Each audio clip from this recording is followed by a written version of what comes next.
Okay, let's have fun.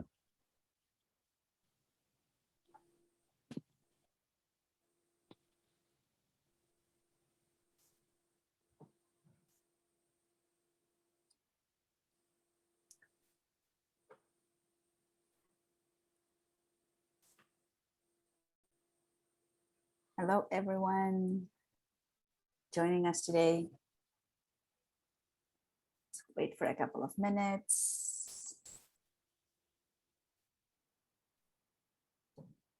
for people to join. Oh, it's 5 p.m. now. In our experience, it does take like a little while for people to join. So yeah, let's wait a little bit.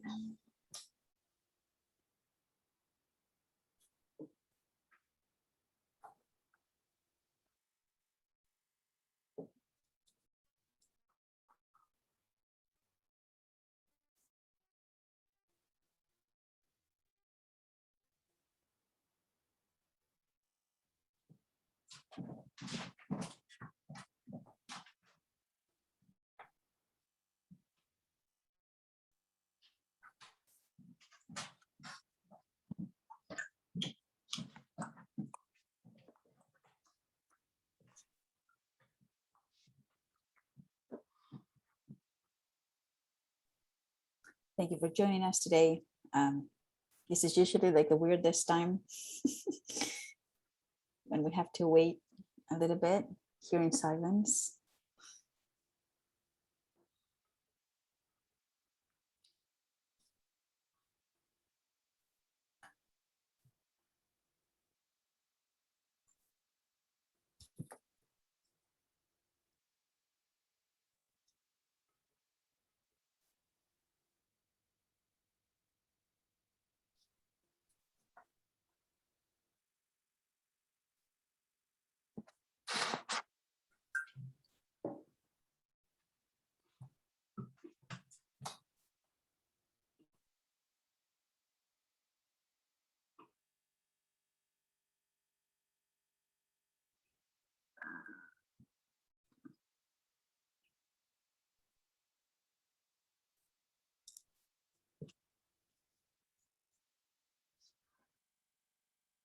And we're waiting a little bit longer. I have to say, in our experience, participants have been joining like a few minutes late, just because, you know, like they might miss part of the official remarks, but that's okay. So.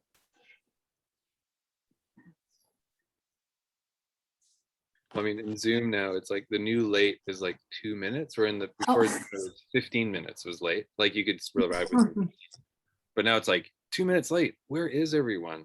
And our brains are all rewired. Yeah. Yeah, and like I have people apologizing. Oh, I'm sorry, I'm like 30 seconds late. And I'm like, that's okay. Before you would have been like 10 minutes and that was fine. So it's okay.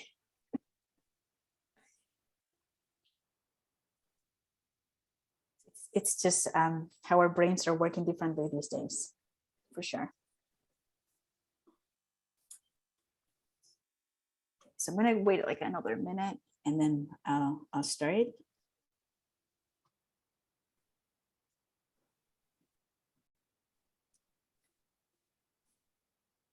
And in the meantime, if you want to enter your name and in the chat and where you're joining us from, your connection to Mural Art, your pronouns, if you want, that would be great.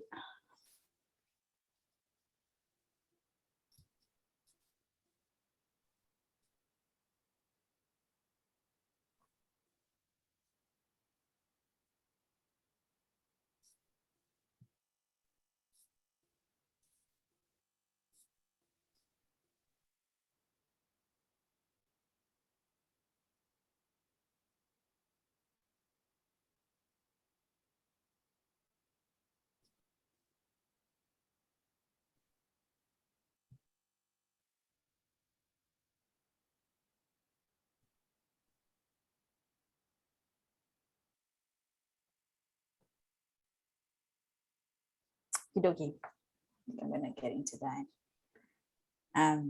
Okay, well, thank you for joining us for the final session of our 20th National Mural Symposium. on Thursday evening. Thank you for sharing your time with us. It's truly a pleasure to be here today. For those of you who don't know me, my name is Marta Keller Hernandez, and I am the Managing Director at Mural Roots.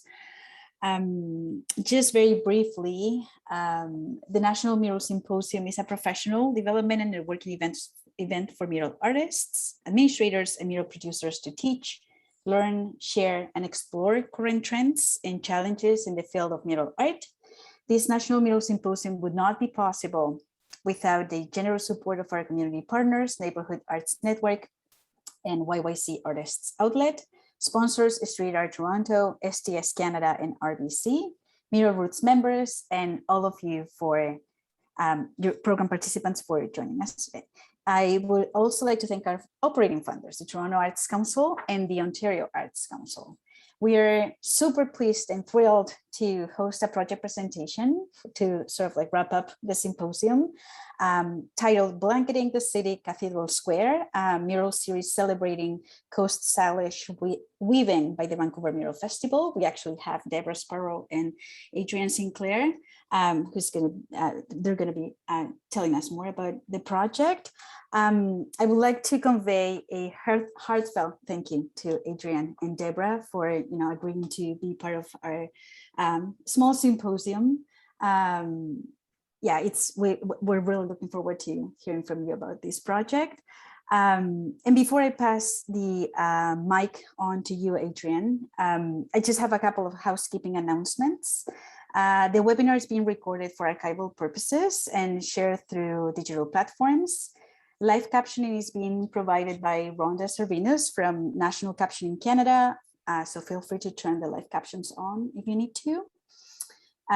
Safety: if for whatever reason the event is compromised by someone sharing hateful or violent videos or audio, the webinar will be ended by staff and follow-up information about rescheduling, if relevant, will be sent via email. In terms of support, let Jackie know if you have any tech support needs in the chat. Jackie is the host for the webinar, and Janine Beatty, our program manager, is also moderating the Zoom chat, so feel free to say hi. And then, as we've done in previous sessions, we'll also have a Q&A time. So if you have any questions, please feel free to add them in the Q&A feature here on Zoom, right next to the chat. At least that's what I see it. That would be much appreciated. And without further ado, Deborah, Adrienne, it's all yours. Thank you so much for being with us today. Yay. Thanks for having us. It's really great to be here. It's really neat to be invited to talk about what we do on the West Coast with you in Toronto and across Canada. So I'll just give you a quick idea of what me and Deborah will cover today. We have a presentation. We try not to get 2-second presentations because we like to have a more free-flowing conversation about the work and see what gets illuminated. We'll start with a land acknowledgement. We'll do little introductions of who Deborah and I are, and then we'll talk more about what Blanketing the City is and how it's evolving, and maybe some sneak peeks of what's coming up. We'll see if we get there. And then we have a couple of sort of like kind of questions, but really we find that once we get questions from whoever is attending, it really is interesting to see what questions come up. So we'll try to get to those questions and discussion as quick as we can. But first we'll give you some good context so you can ask good questions. But there's no bad questions. So don't, even like really simple questions can really spark really cool conversation. So without further ado, Deborah, do you want to lead us off? All right, thanks. Thank you. First, I have to do what is right with protocol in my territory, is to welcome each and every one of you to this beautiful land we call Musqueam, which is Vancouver's an extension of who we are. And it's been quite a journey being introduced to Adrian and his crew. And I have to say it's an extension as well of what my vision was of someone who was looking my history and wanting to bring forward the beauty of the work and begin the process years ago of dreaming of this beautiful work coming out of its comfort and its traditional forms and coming into this more contemporary world where all of you will have the opportunity to see just who we were pre-contact and the beauty and the integrity and the intelligence of our womenful blanket, blessed to be connected to, even though it was gone for 85 years. We spent 35 now bringing it back into this world, which I think it was 3 or 4 years ago when I first was aware of the Mural Festival. And as Adrian will, support, I was just walking in the city and saw a Georgia Strait with him on the front and Dave and Gabe talking about the Mural Fest. So I just went home and really thought about it and thought, gee, how beautiful the Mural Fest is with the lack of the people of the land, really. And that's when I decided that I'd give him an email, and he emailed me right back, and we had a discussion. And then Adrian asked if you could come and visit, and I said, of course. And along they came, and the rest is history, so to speak.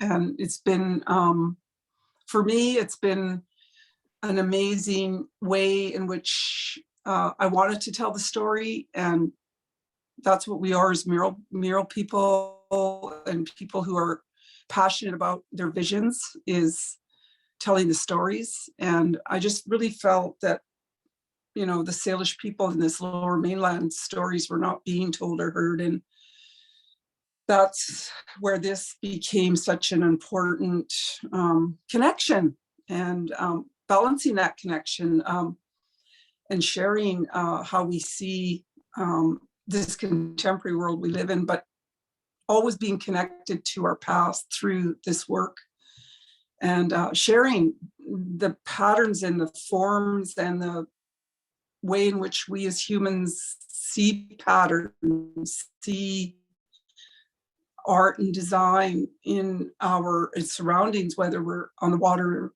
in the air, in the forest, and bringing it to life in our work, the world we live in. So that's what speaks to me on a constant level. So yeah, we'll just keep talking about it and go back and forth as we move through this conversation. Yeah, and it's really neat to, it's interesting, like when you make something together in a collaboration, I guess, over many years, it's like hard to even remember like how we even do it. So it's fun to present, because it's like we have this flow that we have now. It's seasonal. Like we'll check in with Deborah, we'll figure out what the next idea is and how to expand and grow and how we've learned. So it's nice to reflect with you today. So my name is Adrian. I'm Director of Engagement at the Vancouver Mural Festival, and been there since the beginning, like Deborah was saying. I guess it's year 6 now. Been through a pandemic so we didn't have a festival the last couple of years. We just did focus on art, doing the murals themselves, which has been really great. We did 69 murals last year, so a little bit too many, I think. We were kind of tired now. But it was also, we kind of focused on it because we couldn't really get people to gather. We did small 50-person gatherings, which were great.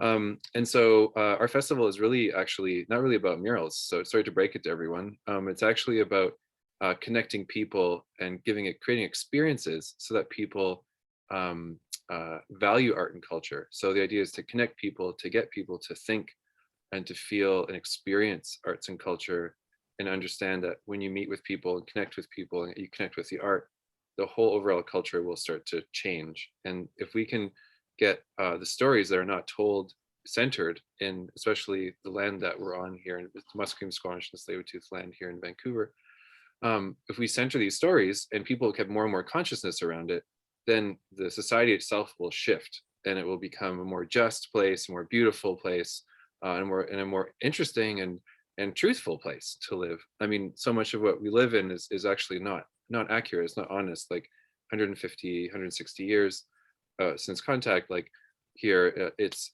a bunch of buildings and like lots of private and public space. We'll get into this later, but ultimately, the festival is really about bringing these stories and highlighting them and letting different artists and different, not just artists, but like, because we don't really call this art, do we, Deborah? This is not really art.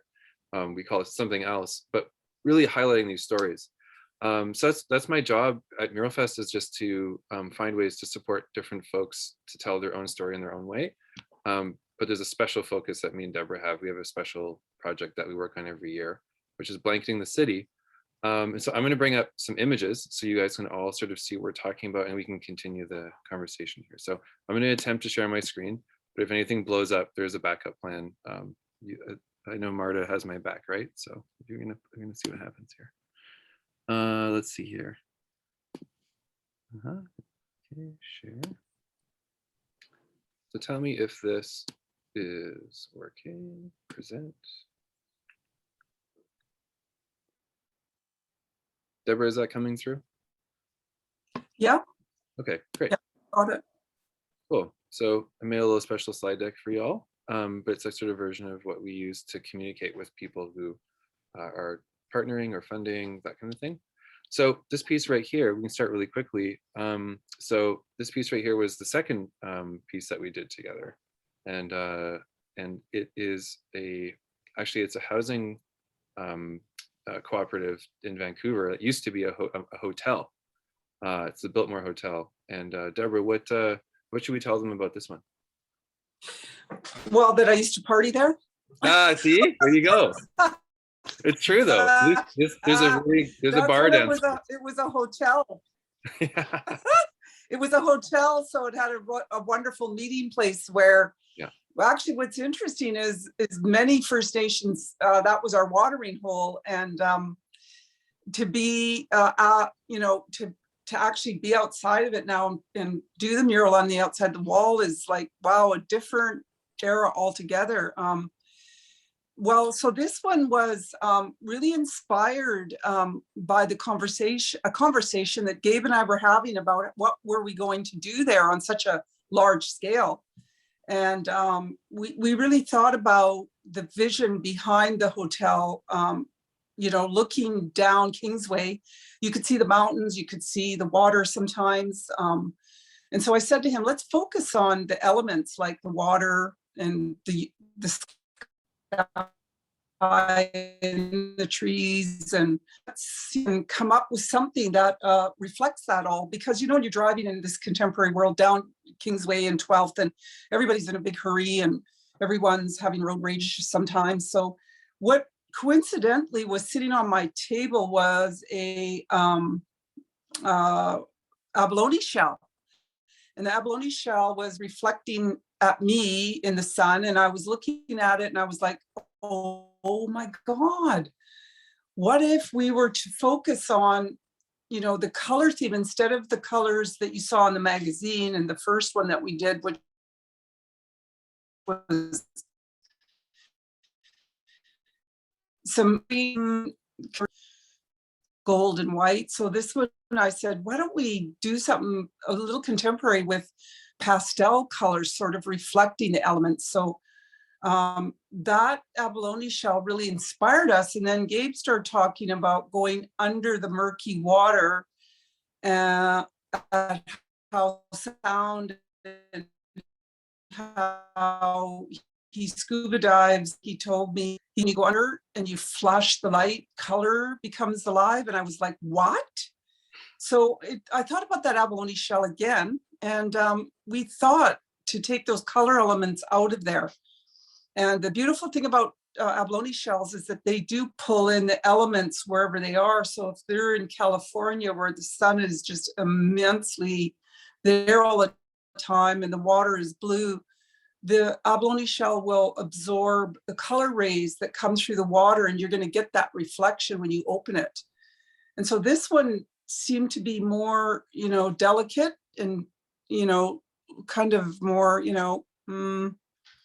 natural sort of. So of the blue, the sky, the blue sky and the ocean. And so that's kind of how we came up with the color themes, which I think are just beautiful. And then our vision was to say that when people were driving down there, if they had to stop at a red sign and they were in a hurry or their mood was not, in the most positive, you really could look up at that beautiful patterning and just take hopefully a deep breath and say, wow, that's it makes you stop. And that's the intention, I think, of murals.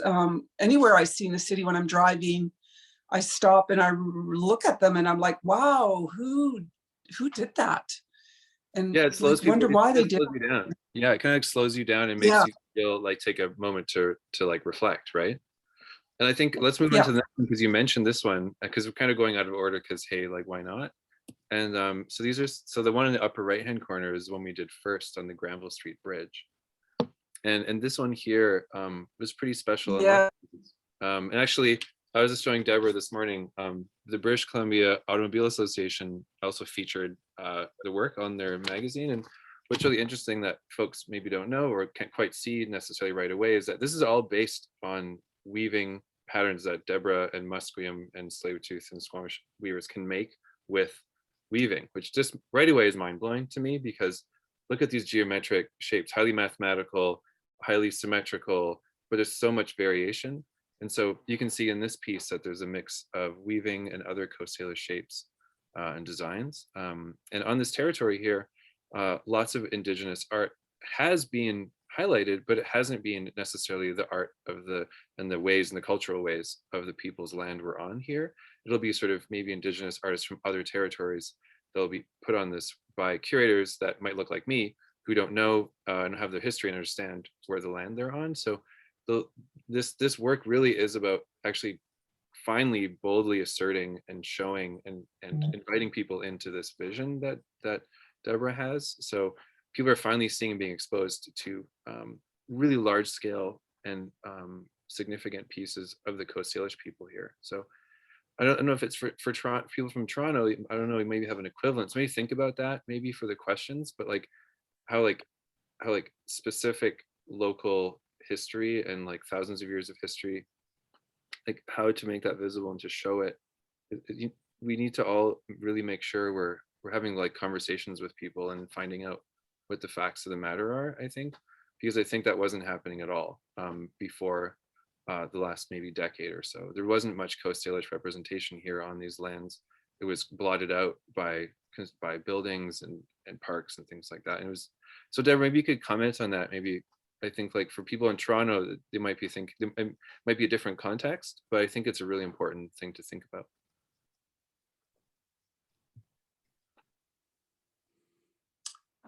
Were you asking me? Yeah, like what do you think, like sort of, kind of that thing around like how like the visibility of this kind of work really there wasn't a lot of opportunity really for this scale. It was like a lot of Northwest Coast artists and artists that this is like not their territory, and it was misunderstood and not appropriately sort of thought through by people who had control and access to public space. Yeah, absolutely. You know what, I have to always hold my hands up to you, Adrian, and your crew, because all the years that I'm weaving back into the world, said I wasn't going to stop until I wrapped the city of Vancouver in our work, meaning to exactly what you just said, that this is our land we have lived in for thousands of years. Reconciliation comes, people start to hear these horrific stories about what has happened to our history and our people. And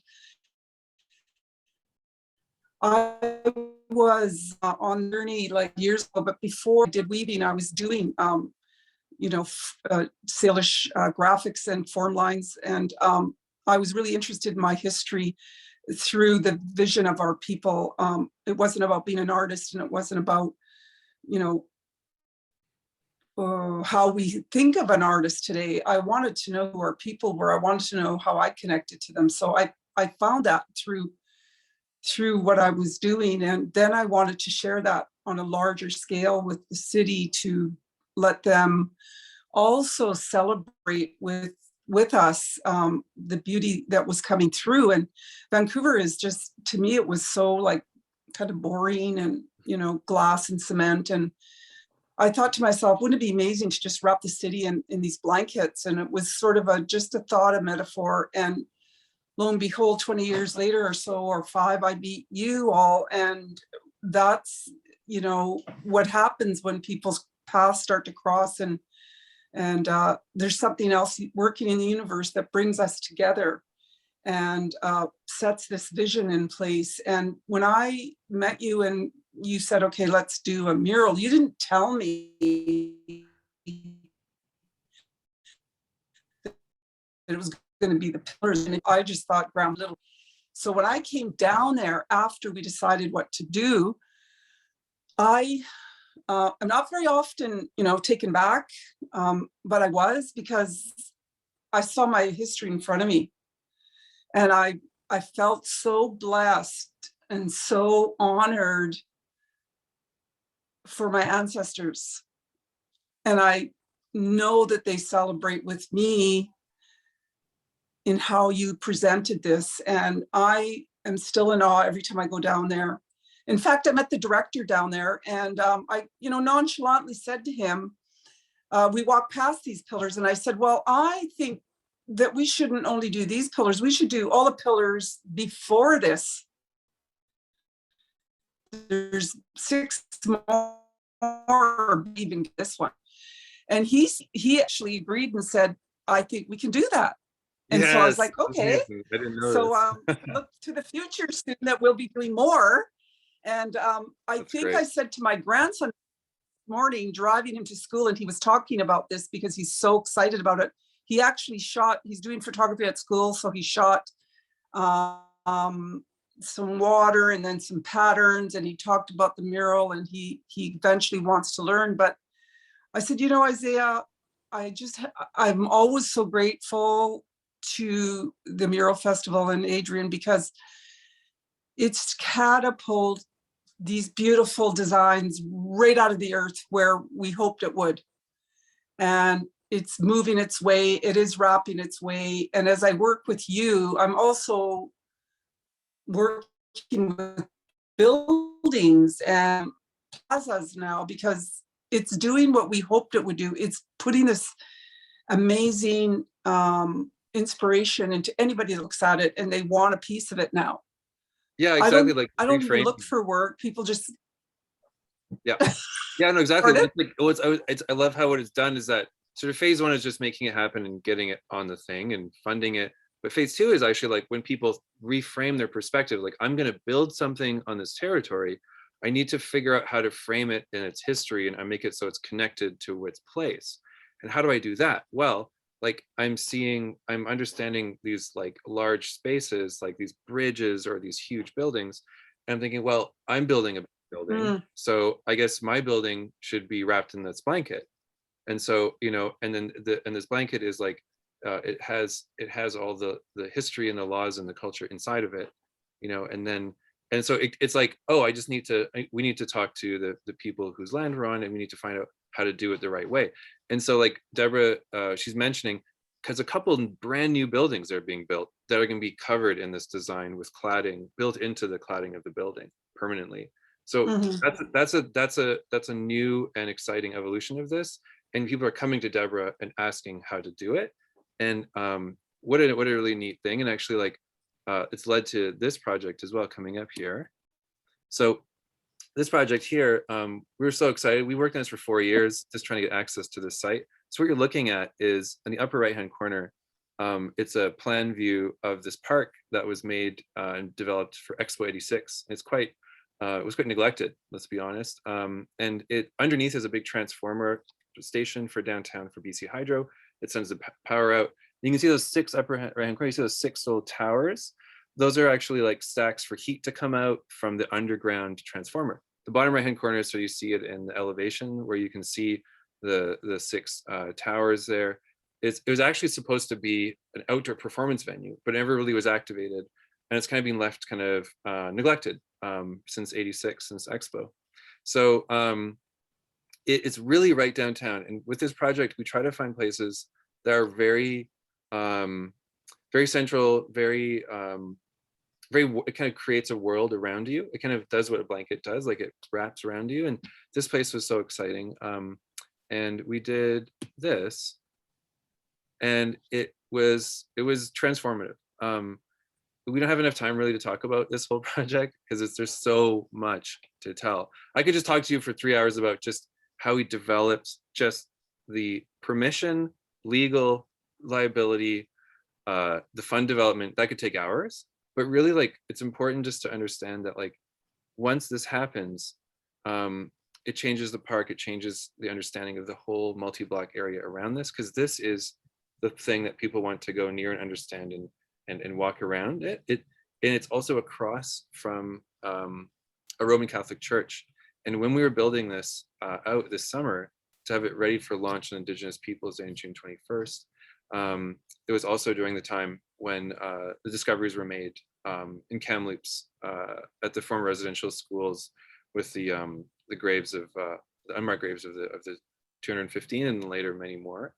And so Deborah and I and the other artists, because this one actually was a collaboration between Deborah invited in Chief Janice George from Squamish and Angela George from Tsleil-Waututh, the 3 local nations here, to collaborate on this and to translate their designs into murals that could blanket these pillars. But this happened during that time, and it was a really, really poignant time. It was an incredibly difficult time, and Deborah and I, when the whole team worked together to pull through and actually make something really, really powerful. So maybe Deborah, I don't know, what part of that would you like to talk about?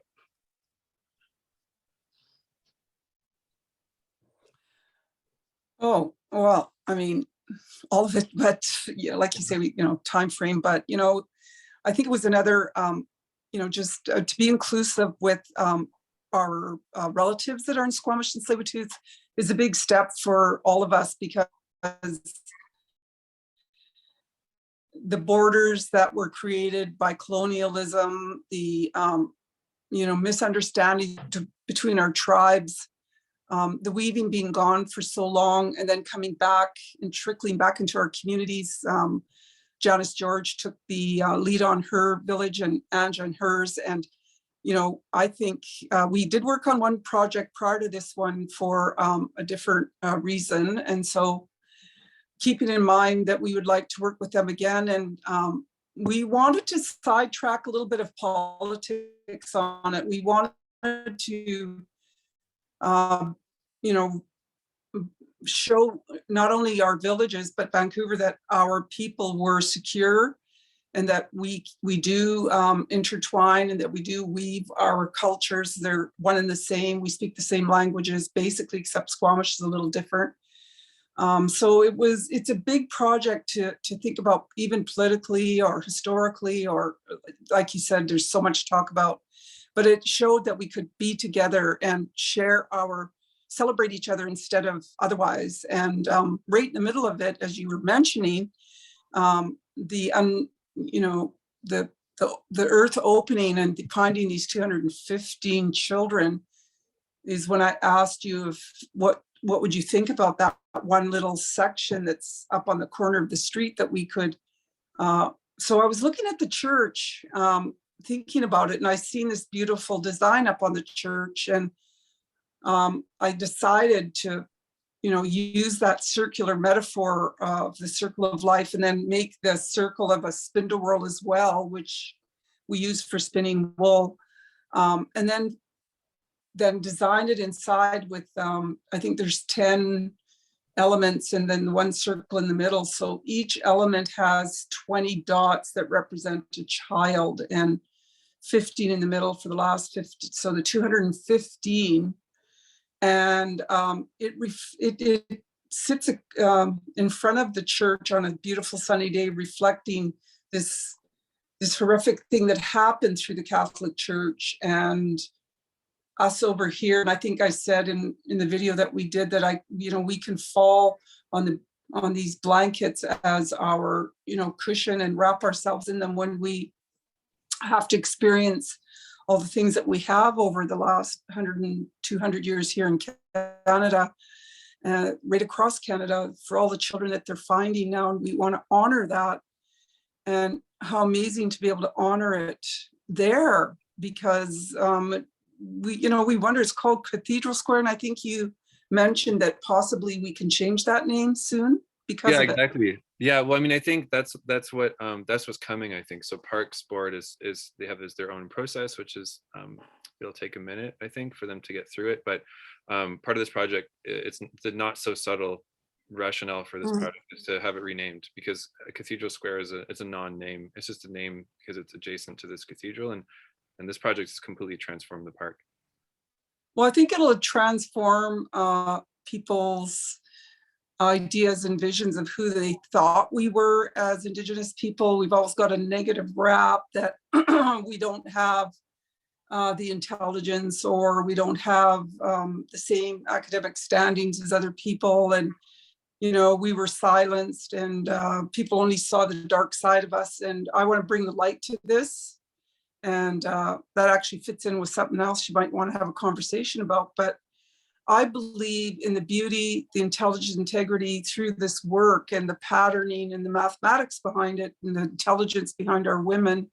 And we might not have written or, you know, had an education system the same as everyone else, but, you know, we did what worked for us, and it worked. And we have numbers in our language. That's CLS. You know, we have our own language, and we have numbers, and we use them, and patterns are universal. And you can look at the work and you can identify, I hope anybody across Canada and the world that looks at patterns can identify and see something they recognize. And it reminds us that we are all connected, and we are unique, but we're the same. And I think, again, for Canada, for Vancouver, that they get to see a side of us that has been threatening for some reason politically, and now they are invited to this place that isn't threatening, and that we just want to establish the foundation of our people again, and rebuild through reconciliation, which we have a lot of work to do, the truths that are there. And what an ironic thing to happen, that you have this church across the street, then you have the very people it tried to silence for 150 years. His voice is stronger than ever now. Yeah, absolutely. And I remember, like, Deborah, when, and it was sort of, we were halfway through production on this, and when the sort of news came out, and I remember your text message, I won't forget it. It was this quick hand-drawn version of the Spindle World, just on a piece of paper as like a text message. And then it was just like, I love how you work. Like, it's just like, here's the idea, and you wrote like sort of what you were thinking, and just sent it off. And I was like, oh, like my first thought was like, we have to make this happen, but like, we don't have any time to get permission. Like, no, there's like the way this, like, for instance, this property, this site is owned by the city. It's owned by the parks, which is different somehow in Vancouver. It's owned by BC Hydro below, and it's also downtown BA. There's so many layers. There's no way to get any permission. And there's no draft. Usually there has to be a draft to City of Vancouver. It has to be approved by engineering. We just did this piece, and we didn't ask anybody, and it felt so amazing. Like, Deborah, I don't know if I told you, but like, I think I told you. I totally told you. There's no permission for this piece, and it felt so great. There's no permission. It was just like, this is graffiti. This is totally like, we, not the actual form, but like, we just did this because it had to happen. And it's really interesting. Like, in my position, I'm always trying to make sure that we like can do all the due diligence, but this just had to happen right away. It had to happen in the flow. And it wasn't, even though we spent a year and a half planning the designs that were permitted, the design here that was like just happened in the spur of the moment ended up being such an important part of the project. And I think like a lesson I learned that I didn't really know as well is like, always leave inside of the production of a piece in public space, leave some space, like emotionally, intellectually, and in time, for things to change and for things to show up, because they always seem to. There always seems to be a moment around the energy when you assemble everyone to build something together, that to leave some space in your mind and in your process to respond and to adjust, because things don't turn out and always the way you plan, and they can always usually turn out better if you're there listening for those opportunities. And this is an example of that. Like, we were able to just do this. And one quick note, just so everyone knows, we actually, Deborah organized for the three weavers to come with their grandkids to paint these dots. So these are, there's like different grandkids were up and granddaughters are up to paint, getting on the ladders and painting these dots. And it was like a really sunny, beautiful day. I'm trying to remember what sunny days are like right now. I'm just like currently snowing outside. But this is so nice to look at this sunny day, because I remember that day. And it was really important day. for the project. So, and there's been no tagging, there's been no disrespect to this piece. And this is an area that got tagged every single day. Really? Yeah. Oh, it was, people were like, what are you going to do with all the tagging when the piece is up? I'm like, I'm pretty sure people aren't going to mess with this. We have a special coating on it to protect it. But yeah, there's been like almost no tagging for since June, which is totally unheard of. So it's being very respected, which is such good news. But yeah, Wow. like a couple of little like scrawls, but it's been really well respected. So that's been really, really beautiful to see. Oh yes, and we made a film this year, which is totally new for us. It's a 12-minute film. I guess you can't. We'll circulate the link once you go to our presentation here. But we made a film with Deborah about the story behind getting to this point, and it's called Weaving the Path. And it was just incredible to see what Deborah you worked on with the film crew and what you made. So I really would encourage everyone on this call to watch this film. We'll send the link. It'll really like kind of, I think it'll really like give you a sense of like what we did here. So this is like, obviously you see, is quite industrial to make. Like the scaffolding alone was quite challenging. These are round, so getting our production painters to take a flat piece of artwork and wrap it around a round pillar to keep everything, so all the dimensions were mathed out. Very, very challenging. It's a whole other presentation on how they did that. We did scaffolding. We had to drain the pool in front to put scaffolding inside of it. We had to fence it so that way it was no one would go on the scaffolding at night for safety. And then we had a ceremony at the end. As I was sort of cycling through, you probably saw we had an opening ceremony, 50 people only because it was during COVID. And we had dignitaries from city council and from the city and funders. It was a really special day. And it was really neat to get people to gather, even just with 15. That's why everyone's very spaced out. You can sort of see. Yeah, and there was a lot of partners, and it was really heavy lifting to get the funding for it, but we did it, and it was really neat. Lots of the funders, they kind of got it. Like, this is new. You usually have to really describe what the project is and the value and the importance, but things are changing now in Vancouver, at least, where we'll reach out, for instance, to Quadrille, who is a developer, and they kind of right away kind of got what the value was and why we're doing it. And in the past couple of years, even before, it would be like, hey, we're doing this work, and we're working with like Coast Salish artists, Musqueam artists, and this is sort of what the art looks like, and we have to really educate them. But now people are sort of already kind of getting an idea because they've seen the murals and they've seen the different arts organizations like showing this work, and there's less education and there's more just like, let's make this happen energy. And that's been really amazing behind the scenes to see. And there's still lots of struggle in education pieces, but it's much different now, which has been really, you can see all the people there. And Deborah, I don't know, like, I think we're kind of speeding through this, but I just want to quickly give them a sneak peek about what we're working on in the Sure. It's just, here it is. We are doing something. This is not the design, but in Vancouver, it's called BC Place, and you can see all these patterns here of flags, and this is all programmable lighting on this structure, and no one's heard of this publicly yet, so you guys are hearing it first.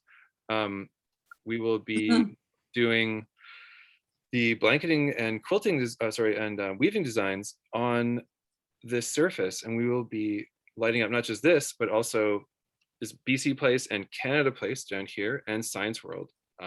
And these will be colors, Science World will be patterns, and this will be Deborah's weaving designs on here. And it's going to be up for about 3 weeks. So we'll be blanketing the city with lights and lighting the way. We're lighting the path. We're lighting the path.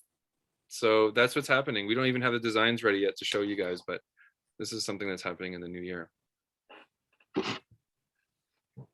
Do you think Rogers Arena is going to be jealous?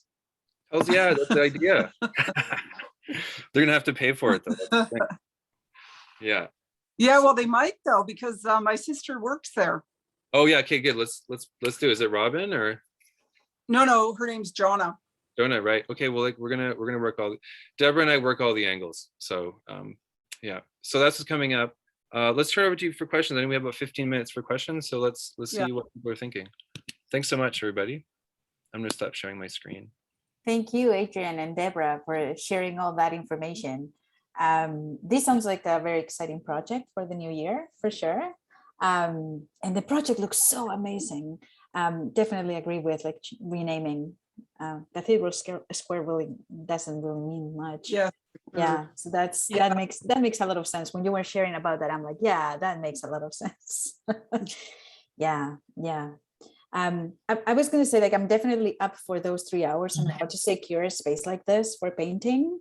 I know it's not going to take place today, but I would definitely love to know more about how it happened, because we do encounter those situations in which, like, there are so many different stakeholders involved and so many layers of approval that it's like you just basically say, I don't have the capacity for this, let's forget it. And then those big projects, really meaningful projects, don't actually happen. So thank you for making it happen. Like, that's really outstanding. Yeah. Well, I think if you don't mind me butting in a little, I think I would have loved to have addressed if anybody did come forward, because we have to stand in what Vancouver announced, that it was unceded territory for one, and that they're dealing with this very serious reconciliation. They're dealing with the children. So if anyone stepped forward and said, well, you didn't have permission for that, they would have heard from me anyway. So yeah. We had a backup that plan. just didn't happen though. Yeah, so we lead with like, hey, you can say yes to this, but then we have a backup plan, which is fail safe. So Yeah. it's like, you can deal with Deborah right over here. Yeah. Speak to Deborah. Take your pick. Yeah. Well, that was. And then if they speak to me, I've got 1,000 answers behind me. Yeah, exactly. The ancestors behind you. And I think that's something too that is really funny. I kept being like, congratulations, Deborah. And then Deborah like, no, it's the ancestors working through me. And it's something that I've been learning to reframe myself, which is like such a Western, like European, like consideration of like the individual sort of triumphing over adversity and like the kind of this hero's journey that's very egocentric and exclusionary. And then Deborah's like, no, it wasn't me. Like it was working through me. Like so I'm still doing that. It's like so deeply programmed into us. And it's sort of, everyone wants to decolonize institutions, but it's all people running institutions. So the people need to decolonize themselves. And I think that's the game plan here. Because the institution is just people, That's a really great thought to share. Like, you have to decolonize yourself first before you can actually like decolonize the organization. It takes a lifetime. And you have to talk to a lot of people. Yeah. Well, such a powerful thought. We don't have any questions, but we do have a comment that I want to share with you. It says, just an insight. The blanket is such a question just came through. Just an insight. The blanket is such a lovely thought. Cities can be cold. The idea of having them wrapped in a blanket like this has so many layers and meaning to it. It is very much needed all over Canada. There we go. Thank you. Absolutely. We have a question asking, I see so much opportunity for collaboration with architecture. Would love to hear the speaker's thoughts on murals in architecture. So I guess like in like, like structures like these. Yeah, I can answer that, because that's exactly what, aside from working with the Mural Fest, I've been doing. I have 2 buildings, 3 actually, and 2 because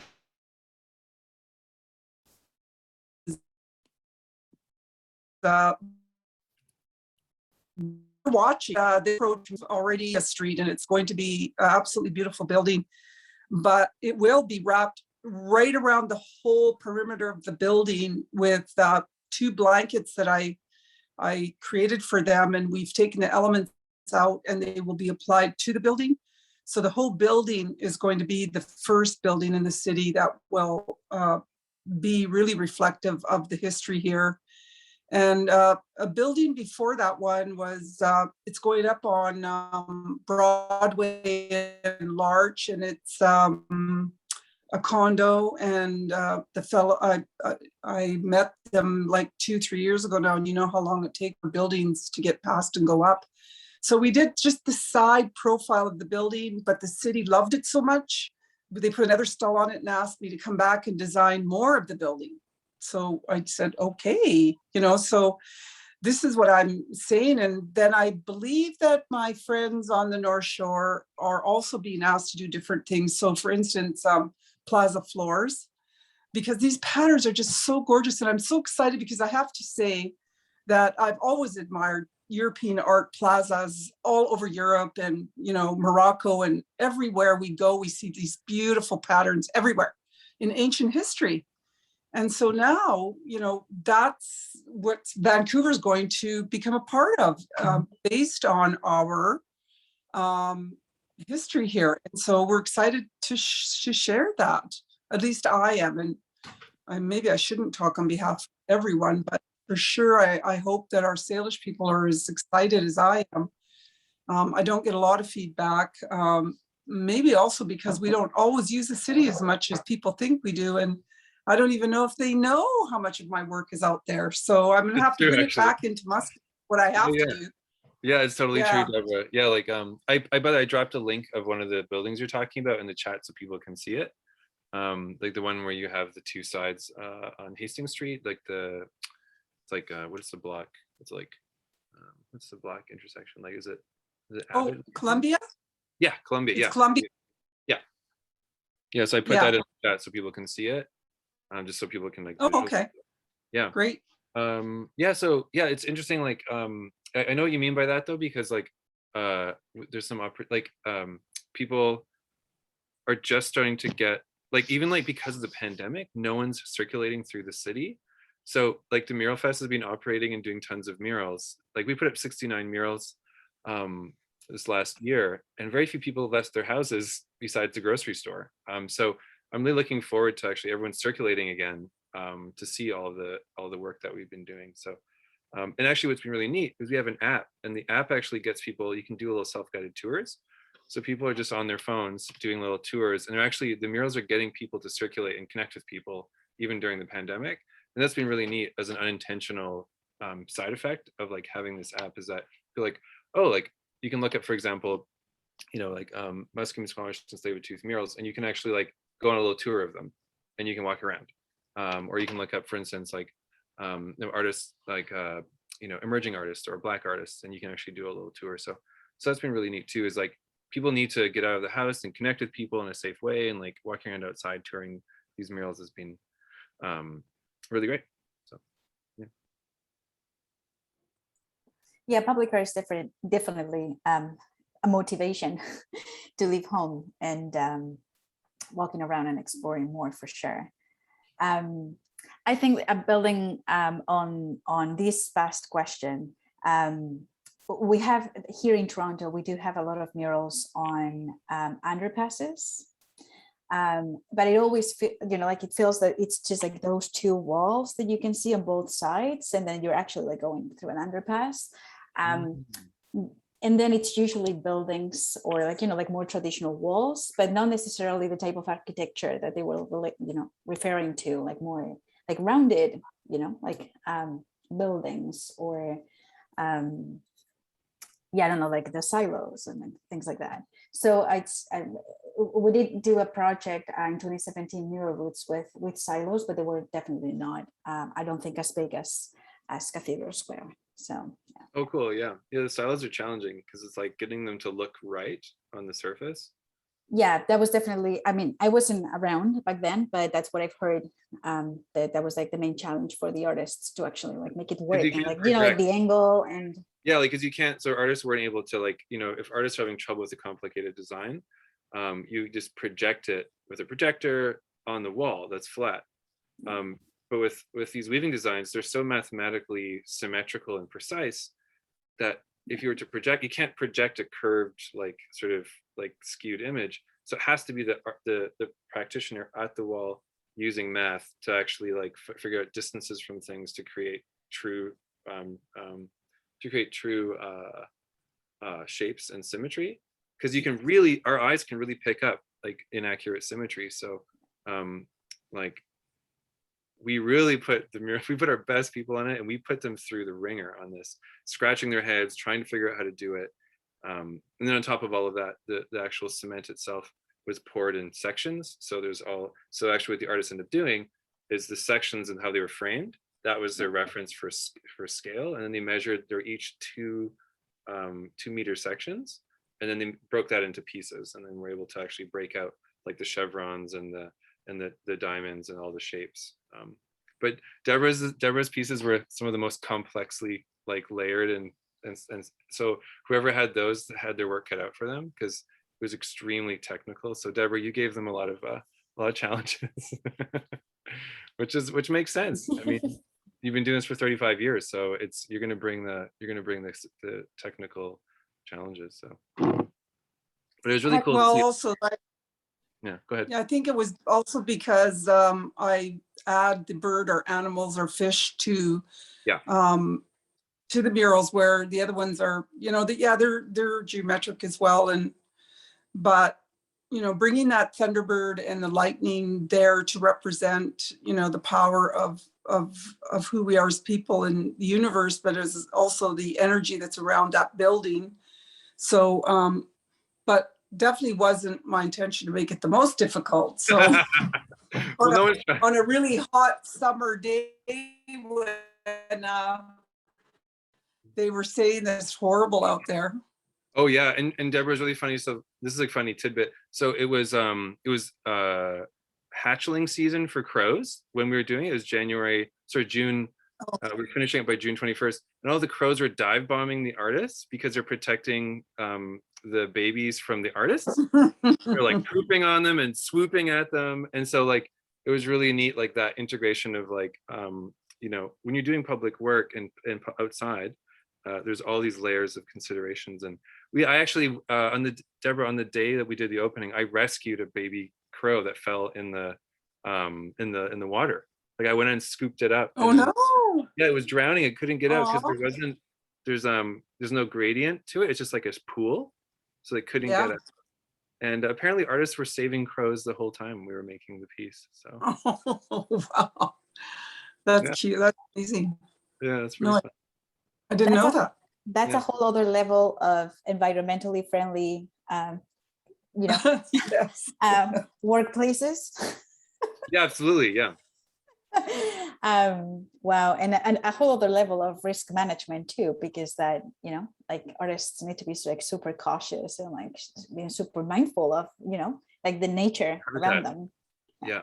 Yeah. So I mean, I guess to end off, like I think Deborah and I would love to hear if there's like folks in Toronto that are interested in collaborating on something around facade design or things around, especially blanking the city with lights or lighting the path.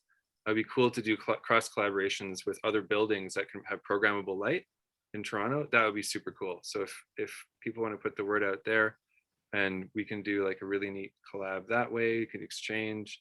It's all technology and programming, so you don't have to fly or visit. It's just all through the programming light. So if that's something that wants to happen in Toronto, we want to help make that happen. So yeah. Well, thanks for the offer, Adrian. That's great. I can say that we can definitely spread the word, because I'm sure that there are some artists, some like mural artists, like understood in a traditional way, who are also getting into like lighting and more digital design. So like we could definitely like spread the word for that. Yeah, it's not something that we usually do at Mural Roots, but we might know there are people who might be up for a collab. Just doesn't hurt to ask. No, for sure. I will make sure that we spread the word for sure. Yeah, we actually got like one last question, if you don't mind. No, that's great. And it's like sort of like following up on the previous conversation, based on the based on the conversation last night regarding culturally diverse aesthetics. I inquire how the speakers see the opportunity to integrate the diversity of the people residing on the land. For example, Islamic art. So yesterday we had a conversation. It was a panel discussion where we had 3 newcomer artists who have a lot of their sort of like the cultural aesthetics of their home country are very, very present in the work that they do. So we were looking, we had an artist originally from India, Uzbek artist, and an artist from Iran. And they all have like very, very, like, you know, when you look at their work, like you can tell that they have this like this aesthetics from back home. So I guess what Pearl is asking, like whether if there's an opportunity to integrate what's been on the land for, you know, thousands of years and what's coming, the new settlers into the land from other countries. Well, I mean, for me, watching over this last, 20 years, 30 years of our relatives from the Northwest Coast, and I say relatives now because we're pretty integrated and married to different tribes, but we never were. And it used to really kind of bother us that, Bill Reed and Robert Davidson and the Quagioth people were making such strong appearances in the city. But we really, never really talked about it too much because we didn't have anything visual ourselves, because we didn't know about the blankets and I didn't know much about our graphics. So that was something that really inspired me, is to start digging deep into my own history and finding all of those threads to bring forward. And when I was in the city, it was always my pet peeve, and I would bring it up to, Vancouver when I mentioned many things, but also looking at different murals from different cultures and people. It was the reason why when I saw the opportunity to talk to Adrian and his group, I reached out, because I did feel like, wow, first of all, it's our own people, Northwest Coast. Now it's other cultures, and like, where are we? And so that was a really strong reason that I reached out with my voice, other than also saying I wanted to rep the city. And I understand that when people come here, they think it's Vancouver. So they're like, what's your problem? And I'm like, but it's not Vancouver. Protocol, we're talking about unceded territory. It's, it's our base is the land of the people. Who are the people? And then let's share that as we move through it, as we talk to other cultures who actually, really, there's a lot of negative involved in some things that are happening, because, different cultures are here, and I merely have to drive down Granville Street and everything's in Chinese. And I'm looking at it going, why are they having their say? And if we do, well, we couldn't even. And I'm not against any other culture. It's that the cultures are here, they're strong, they're making their statements through whichever way they feel is important. And we're still here going, wait a minute, this is like kind of our land. Nobody even knows that. Sometimes I get my feelings hurt when I see a realtor selling my land. And I'm like, wow, I can't even sell it. They don't even value my land. So it becomes a little bit, yes, a little bit political, but that's life. And I love the reflection of different cultures that I see in the city when I do see, one of the murals, like the beautiful one on the side of that hotel downtown, Adrian. I'm not sure of the woman who did it, but beautiful and stunning. One of these days, oh, well, I did do my great-grandmother, remember? Yes. Hilda. And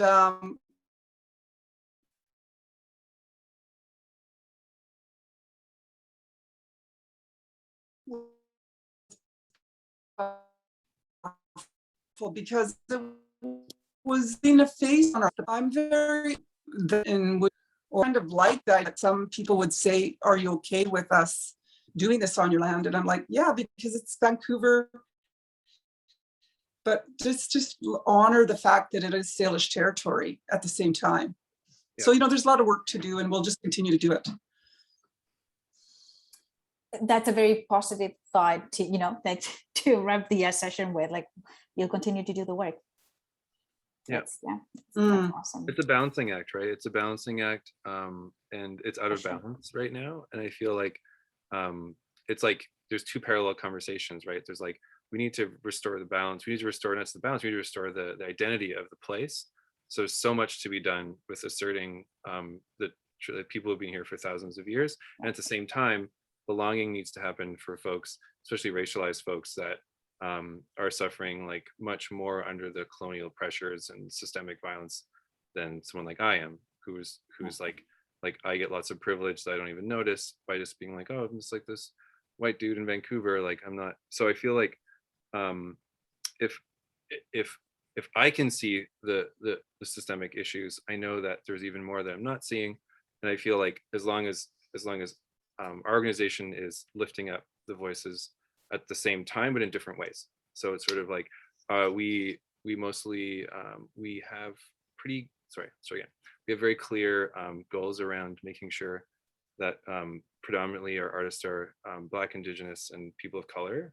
So we have 65% or so every year of artists from those stories and those backgrounds. And so what's been great about that is that you can just create space for that, and then privilege certain ways with your funding and how you allocate your staff resources. And so we've allocated a majority of our resources to supporting MST artists and practitioners. But that doesn't mean that we also don't support, for instance, like we did a great collaboration around anti-Islamophobia about 2 years ago with an artist named Doa Jamal. And it was the first piece of Muslim-based art, and it had words from the Quran in the piece in Kufic script, and it was super amazing. It's a whole other talk. But what was great is that like that can exist at the same time as what Deborah's doing. It's just a matter of framing and balance, and we're just so out of balance here that we have to push hard on making sure we resource this project, and then it doesn't mean we can't resource this. I don't see a scarcity. I see it's abundant, and there's so much money in Vancouver. We're just going to get it, and we're going to put it behind this work, and then just let the people lead it. I think a scarcity mentality actually kind of and a competitive mentality gets in people's heads from growing up in this culture where we're just like have to fight to survive. And I think we try to bring that abundant piece and rebalance it so that this conversation isn't even needed, because it's like, well, yes, it's Musqueam land. Everyone knows it. Every single person knows it because it's everywhere and it's very obvious. So then like diversity happens within that, I think. But we're not there yet. Like we're not even close. Yeah. It's definitely about balance. Yeah. Yeah. Well, thank you so much, Adrian, Deborah, for this really amazing presentation and for sharing your thoughts. I really liked, like how it was a dialogue, a conversation. I have to admit, I do like when things are not planned. So, like it's more like, oh, let's have a conversation about this really amazing project that we did this summer. So again, thank you so much for, finding the time to be part of the symposium. I'm going to just like wrap up really, really quickly. I have like some notes to read, and then I'll let everybody go and continue their evenings. Let's see. Okie dokie. So we can say that we're sort of like ready to wrap up our 20th National Symposium. It's definitely been a very inspiring and informative week for me, and I hope that it's been for everybody as well. I would really like to thank again our very, very amazing speakers and panelists for generously like sharing their knowledge and sharing holding space with us over the past week. It's been a real pleasure to have them all. And I also wanted to do a shout out to the amazing Mural Roots team who don't get, the recognition they deserve. I've been the face of the organization this past week, but Janine, our program manager, and Jackie Santos have been behind the scenes, you know, like sort of like supporting the moderation of the chat and like all the behind the scenes, like the promotion of the symposium, Jackie making sure that all the tech is working, that we have a plan for unexpected tech issues, and definitely like not just this week, but all the weeks that lead to this event, because as you all know, it takes you know, it takes a lot of work to put something like this together. Also, just like a final thank you to our community partners, Neighborhood Arts Network and YYC Artists Outlet, sponsors Street Art Toronto, STS Canada, and RBC, and our operating funders, Toronto Arts Council and Ontario Arts Council. Thank you so much for supporting Mural Roots work. It's much appreciated. And finally, I would like to thank all our symposium participants for joining us, you know, like on and off as needed during the past week. We are a very small organization, and having your support for this type of events like really means a lot. I hope we were able to offer some interesting and thought-provoking sessions around this year's theme representation. So please do stay in touch. You can follow us on social media. We're on Instagram, Facebook, and Twitter. And their handles, the social media handles are the same for all three platforms. So please do follow us on social media. You can also sign up for a newsletter on our website if you want to. I believe the next one is like going out soon as well. You will all receive a survey via email just for you to share some feedback, and the feedback is always super appreciated, because it allows us to improve and, you know, like adapt to the various needs of the community. And so please let us know your thoughts. We will also be creating a symposium report, hopefully before the holidays. We'll see, but we usually make it available for download on our website. And finally, if you haven't done so already, please add your murals to the Mural Map of Canada. We actually have a mural map where you can, you know, like input the different artworks that you've created across the country. So yeah, if you haven't checked that out, please, you know, just like get into our website or just Google Mural Map of Canada, and you'll be able to find that. Like, it's a crowdsourced tool, so anybody can submit murals to the map. Yeah, and just a heartfelt thank you to everyone. Have a great rest of your evening, and thanks again so much for being here. Adrian, Deborah, I know you have like a longer day ahead of you. I hope everything is well in BC, you know, and that you're taking good care of yourselves and your close ones. Thank you. Thank you. Thank you so much. Bye, Thanks, everyone. everybody. Bye-bye. Bye.